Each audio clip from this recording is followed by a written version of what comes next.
নমস্কার, আমি ইন্দ্রমোহন আপনাদেরকে স্বাগত জানাচ্ছি আমার চ্যানেলে।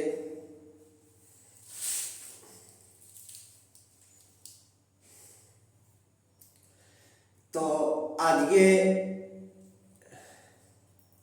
অনেকদিন পরে আবার কোনো বিষয়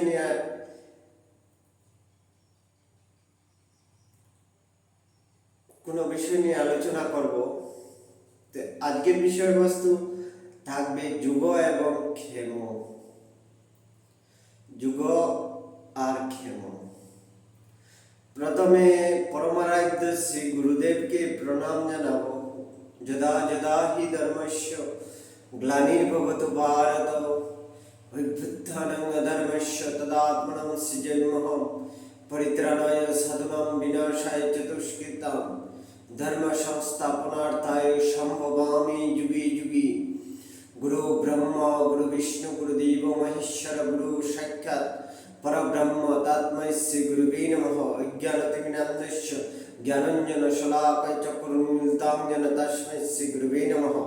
एकं नित्यं विमलमचलं सर्वादि साक्षीभूतं भावात्मं त्रिगुणरहितं सद्गुरुतत्त्वमामि ब्रह्मानन्दं परमस्पदं केवलं ज्ञानमूर्तिं नन्दातीतं गगनसदृशं तत्त्वमस्यादिलेख्यं। तुमीव मातश्च पिता तुमीव बन्धुश्च सखा तुमीव विद्या द्रविणं तुमीव सर्वं मम देवदेवं। सहस्रारे महापद्मे किञ्जिल गगन शोभिते प्रफुल्ल पद्मा पत्राक्षीं घनपिनपेदरां प्रसन्नवदनां किरमिद्दां दैत्यबाङ्गुरं पद्मराग समाभासं रक्तवस्त्रशुशोभिनं रक्तपाणिं च कुङ्कुम रक्तनुपुरशोभितां स्तनपाद प्रतिकाशपतिबद्धविभूषितां सनातपाम्पगस्तां वरावयकरुम्भुजां। ॐ तत्सत्।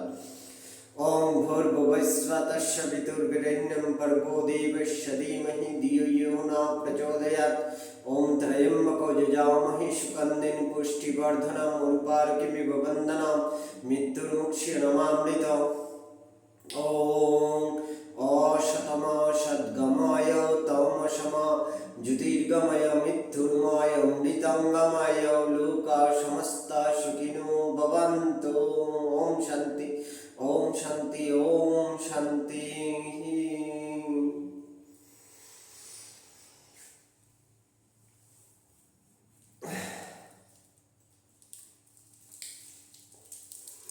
तो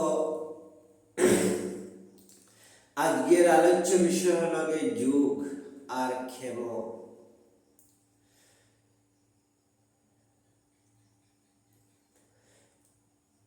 তো যুগ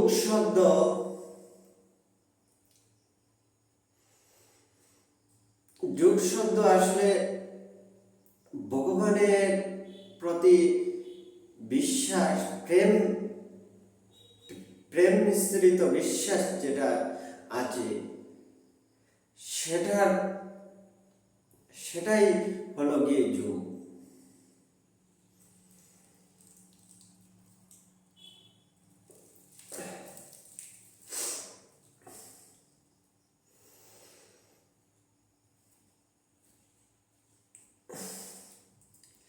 মানুষ মনে করে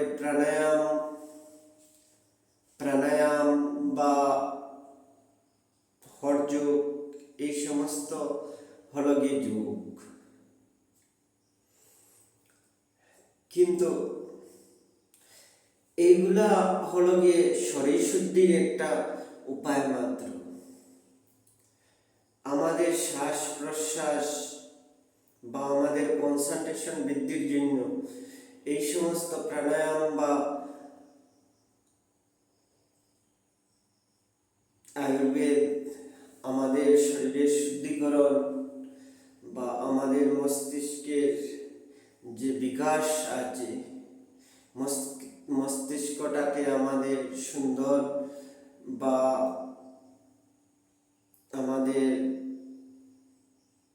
মস্তিষ্কের মেধা শক্তি যেটা আছে সেটা বৃদ্ধি করে আয়ুর্বেদ আর এই যে যোগা। তখন আমরা পরমারাধ্য শ্রী ভগবানের প্রতি প্রেম মিশ্রিত ভালোবাসা যেটা আছে আর বিশ্বাসের উৎপন্ন তখন হয়। তো যুগ বলতে বোঝায়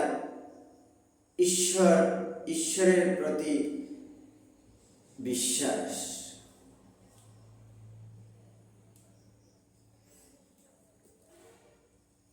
এটাই হলো গিয়ে যুগ।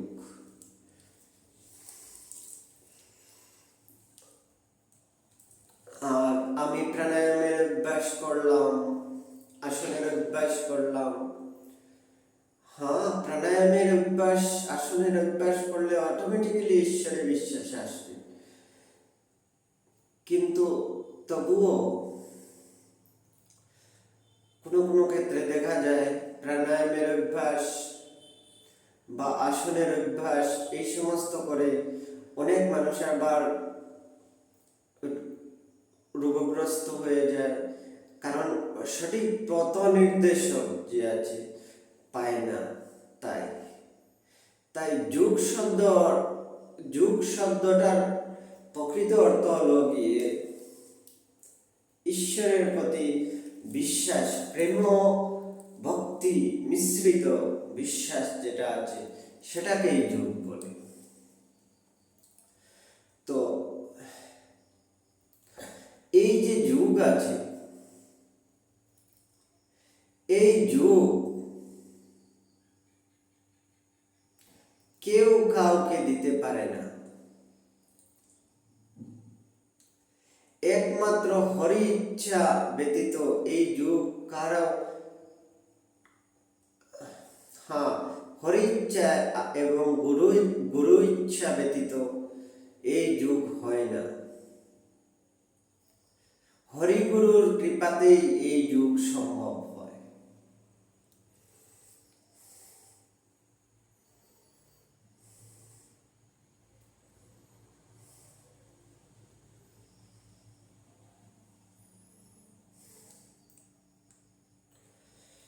তো কেউ কেউ মনে করে আমি যদি বড় একটা ধনবান মানুষের মানুষের সঙ্গে আমার আমার মনিব হয়, বা কোনো ধনবান ব্যক্তি যদি আমার সুপরিচিত হয় আর সেই ধনবানের সঙ্গে আমার সম্পর্ক থাকে, তাহলে যুগ থাকবে। কিন্তু যুগ থাকবে না সেটা। যেমন আমার আজকে আমাদের মাননীয় প্রধানমন্ত্রী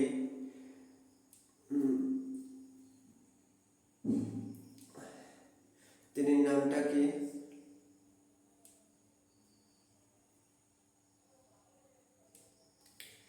সম্মানীয়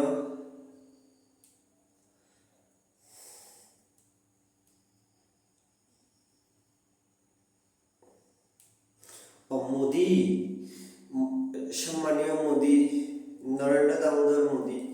তো ওনার সঙ্গে আমার বিশেষ একটা সম্পর্ক হলো। তখন বোঝা গেল যে উনি আমার যুগ স্থাপন করতে সক্ষম হবেন, কিন্তু না, হরি ইচ্ছা এবং গুরু ইচ্ছা ব্যতীত কোনো যুগ কেউই যুগ যুগ যুগ যুগ যে আছে সেটা দিতে পারবে না। গুরুর নির্দেশাবলীতে, গুরু কৃপাতে আর হরি কৃপাতে একমাত্র যুগ একমাত্র সিদ্ধ হয়।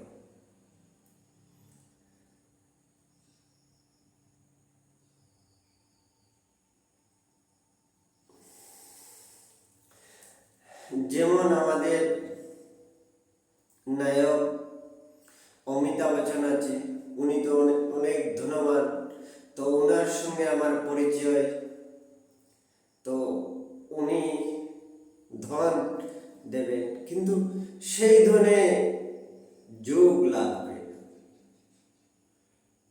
যুগ একমাত্র হরি ইচ্ছা আর গুরু ইচ্ছা, এই সমস্তের মধ্যেই আমাদের যুগ। তো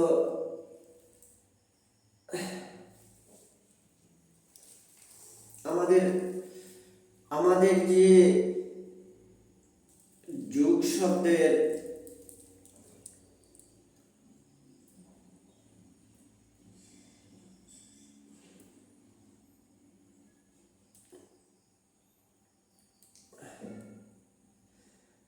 শব্দটাকে নিয়ে আমরা আরো যদি বিশদভাবে আলোচনা করি, তো আমরা দেখি এটাই হলো কি আমাদের প্রাচীন আধ্যাত্ম বা আমাদের প্রাচীন ধর্ম, সনাতন ধর্মের মূল উৎস হলো গিয়ে এই যুগ। তো যত মত তত পথ তো ঠিকই আছে। আমাদের হিন্দু সনাতন ধর্মে অনেক মতবাদ এসেছে। শঙ্করাচার্যের মতবাদকে খণ্ডন করেছে শ্রী চৈতন্য সম্প্রদায়। তো কিন্তু শঙ্করাচার্য শ্রী চৈতন্য সম্প্রদায়কে খারিজ করছে।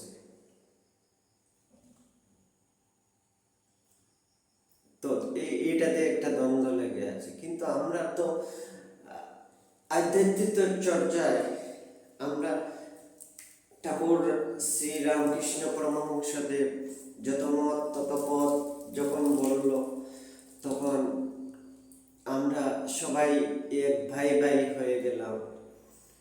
আমরা আমাদের পথ, চৈতন্যের পথ সবই এক হয়ে গেল।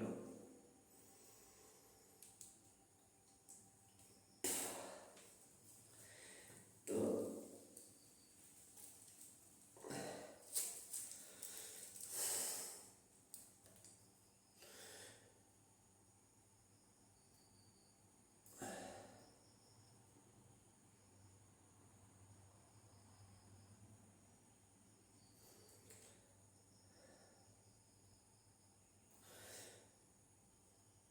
তো যুগ শব্দ বলতে এটাই বিশেষভাবে আমার মতে এইটাই বলে যে ভগবানের প্রতি প্রেম মিশ্রিত বিশ্বাস যে আছে তাকেই বলা হয় যুগ। আর ক্ষেম শব্দের অর্থ হলো গিয়ে সেই যুগটাকে ধরে রাখা। তো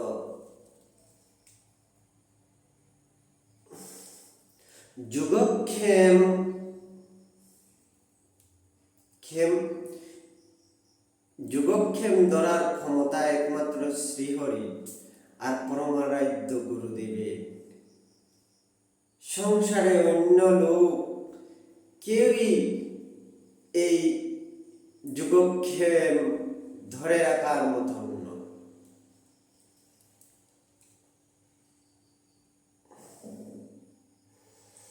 বিশেষ ধনবান ব্যক্তি যদি থাকে, সে কি দিবে? ধন। ঠাকুর রামপ্রসাদ গাইছে, কাজ কিরে মন সামান্য ধনী। হ্যাঁ,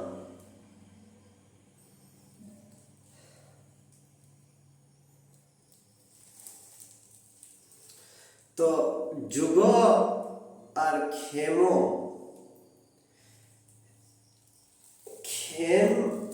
জিনিসটা হলো গিয়ে সেই যুগটাকে ধরে রাখা। সেটাও শ্রীহরির ইচ্ছা। অনেক লোক আছে আজকে দেখবেন হরিবাসরে গিয়ে কীর্তনে নেচে নেচে একদম বিহ্বল হয়ে হরির নামে একদম মাতারা হয়ে গেছে। দেখবে কিছুদিন পরে হয়তো দেখবে সে ঈশ্বর চিন্তার থেকে বিচ্যুত হয়ে গেছে। এটা শ্রীহরির ইচ্ছা, কারণ তার ইচ্ছা ইচ্ছা ব্যতীত এই পৃথিবীতে পাতাও লড়ে না, সবই তার ইচ্ছা।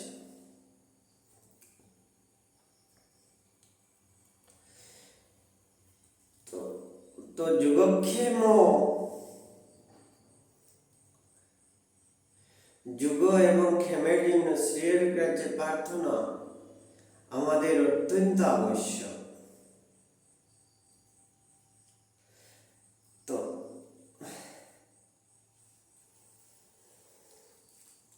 তো আমাদের যে প্রাচীন সংস্কৃতি আছে, প্রাচীন সংস্কৃতিতে যে যুগের পন্থা আছে, যুগ আমরা যোগ বলতে তো সাধারণত প্রাণায়াম বা আসন এই সমস্তকেই আমরা বুঝি।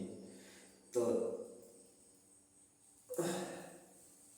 যোগ যে আছে, প্রাণায়ামের অভ্যাস, হঠযোগ, রাজযোগ, এই সমস্ত করে আমাদের দেহকে প্রথমে পবিত্রহিত করতে হয়। তো দেহ আমাদের যদি পবিত্র হয়ে যায়, তখন ঈশ্বরে আমাদের তখন মনন হয়, ঈশ্বরে বিশ্বাস আসে। সেই বিশ্বাসের ফলে আমাদের যে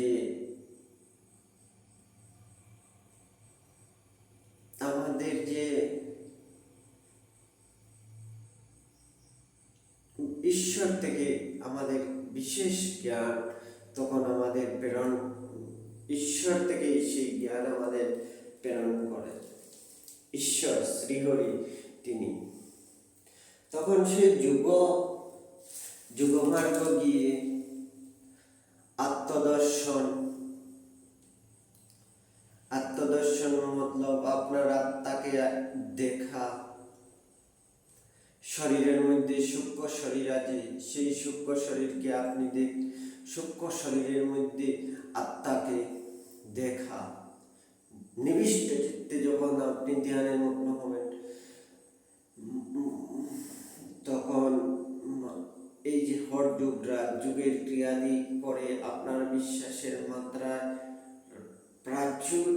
বিশ্বাসের মাত্রা যখন খুবই উঁচুতে উঠবে, তখন গিয়ে আত্মদর্শন সম্ভব।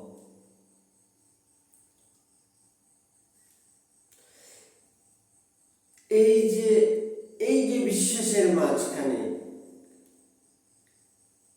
তখন ঈশ্বর থেকে যে তখন তো আপনি ব্রহ্মচারী হয়ে যাবেন নিশ্চয়। কারণ তখন যখন আপনি যোগ করবেন, তখন যম, নিয়ম, আসন, প্রাণায়াম, ধ্যান, ধারণা, সমাধি, এই অষ্টাঙ্গ যোগ আপনাকে করতে হবে। এরপরে হবে বাগবতীয়, যেটা আছে জিতাসং, জিতসঙ্গ, জিতশ্বাস, জিতেন্দ্রিয়। এই চারটা তো আপনাকে মেনে চলতে হবে। তখন আপনি যখন ব্রহ্মচারী হবেন, তখন অটোমেটিক্যালি ঈশ্বর থেকে আপনার জ্ঞান আসবে, ঈশ্বরীয় জ্ঞান যেটা আছে সেটা আপনার মধ্যে আসবে। তখন ধীরে ধীরে সূক্ষ্ম শরীর আত্মাকে দর্শন হবে। তখন এর মধ্যে যদি ঈশ্বরে রমণ হয়ে যায়, যেমন ঈশ্বর এই দেহে অভিষেক যদি দেয়, তাহলে তো খুবই ভালো। কারণ আমরা তো মলিন, আমাদের মতন মলিন আর নাই। আমরা এই যে জড় চোখ আছে, জড়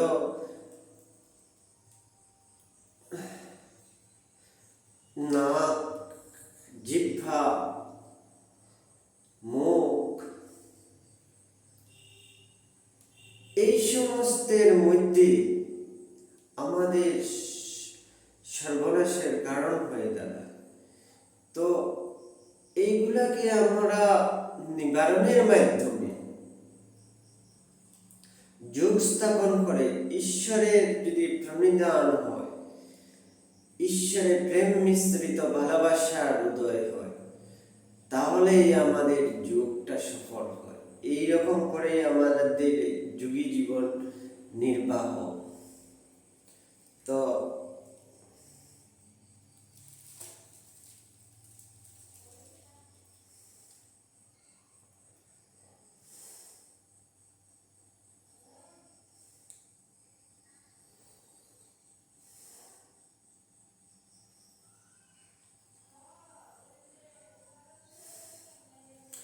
তো যুগক্ষেম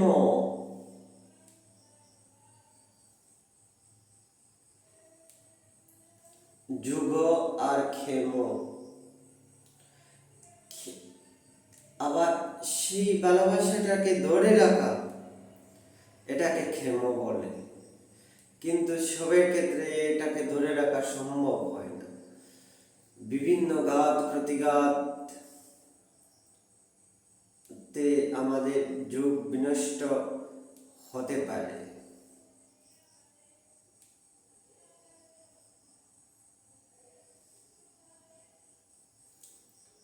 কারণ এই পৃথিবীতে ত্রিতাপ দুঃখ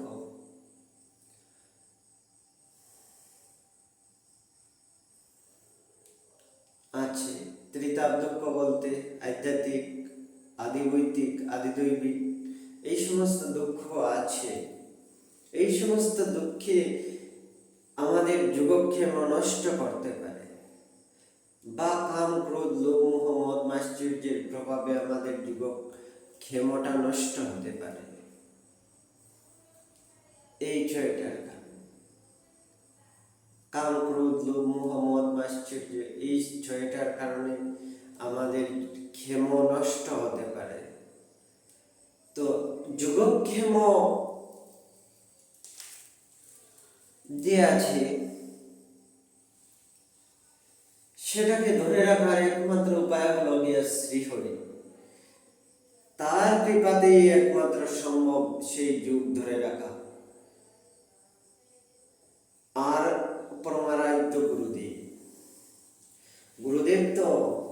গুরুদেব আর ভগবান তো তিনি সমান।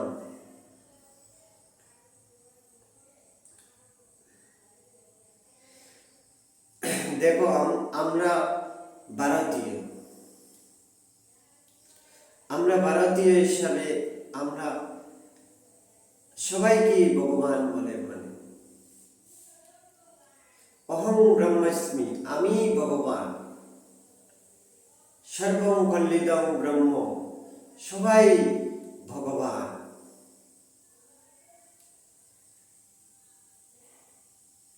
এখানে আমি ভগবান, সবাই ভগবান।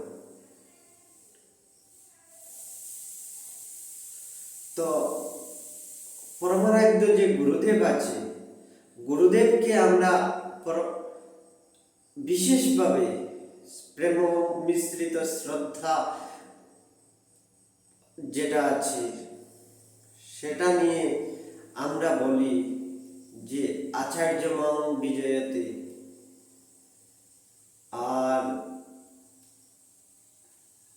তিনি গুরু ব্রহ্মা, গুরু বিষ্ণু, গুরুদেব মহেশ্বর, গুরু সাক্ষাৎ পরব্রহ্ম তস্मै শ্রী গুরুবে নমঃ।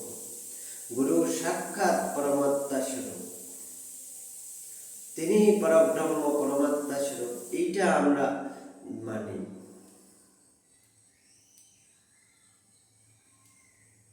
তো হরিগুরুর মিলনেতেই একমাত্র যুগ আর ক্ষেম সম্ভব।